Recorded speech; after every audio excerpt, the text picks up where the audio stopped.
नमस्कार। एक लेखक को अपनी किताब पर जिसमें वो दिन रात लगा कर लिखता है, बहुत शोध करता है, अपना समय देता है, कितनी रॉयल्टी मिलती है?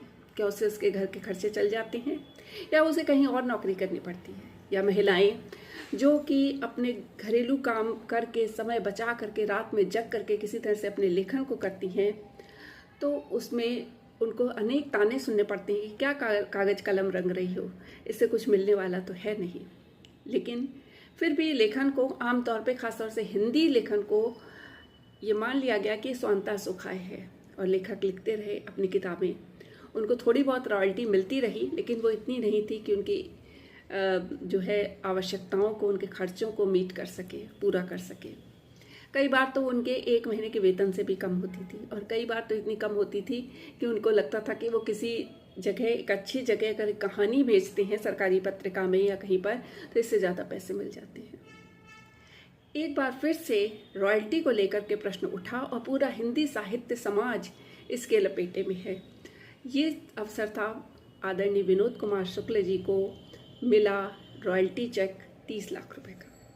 अभी पिछले दिनों हिंदी युग में 30 लाख रुपए का रॉयल्टी चेक आदरणीय विनोद कुमार शुक्ल जी को दिया, जो कि उनकी 6 महीने की बिकी हुई किताबों की रॉयल्टी है। इसमें मुख्य रूप से दीवार में एक खिड़की रहती थी पर मिली हुई की बिक्री के आंकड़े हैं।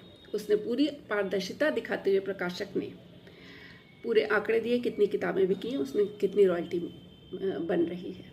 ये पारदर्शिता अचानक से हिंदी साहित्य समाज को एक बहुत ही अच्छा शुरुआत या बहुत अच्छी पहल लगी। ऐसा नहीं है कि विनोद कुमार शुक्ल जी पहले नहीं लिख रहे थे या पहले उनकी किताबें नहीं बिक रही थी। उनकी राजकमल से ये किताबें बिक रही थी, लेकिन रॉयल्टी की वजह से ही कोई विवाद हुआ। उन्होंने हिंदी युग को दिया और हिंदी युग ने जो भी मार्केटिंग स्ट्रेटजी अपनाई, उसके बाद उसने जो है इतनी रॉयल्टी दे पाया। तो लेखकों को लगा कि प्रकाशकों को जब हम किताब देते हैं तो प्रकाशकों को मार्केटिंग स्ट्रेटजी पे ध्यान देना चाहिए। जबकि आज प्रकाशक क्या करते हैं कि वो मार्केटिंग स्ट्रेटजी पे ध्यान नहीं देते, बल्कि नए लेखकों से किताब के साथ पैसे लेकर के छापने पर जोर देने लगे हैं, जिसके कारण लेखकों को, जो मध्यम श्रेणी के लेखक हैं या जो बड़ी श्रेणी के भी लेखक हैं, उनको रॉयल्टी मिलना एक दिवा स्वप्न जैसा लगने लगा। ये एक बहुत दुखद बात है कि लेखक अपना इतना समय, इतना परिश्रम लगाता है और उसको रॉयल्टी नहीं इतनी मिलती कि वो पूरा समय लेखन में लगा सके।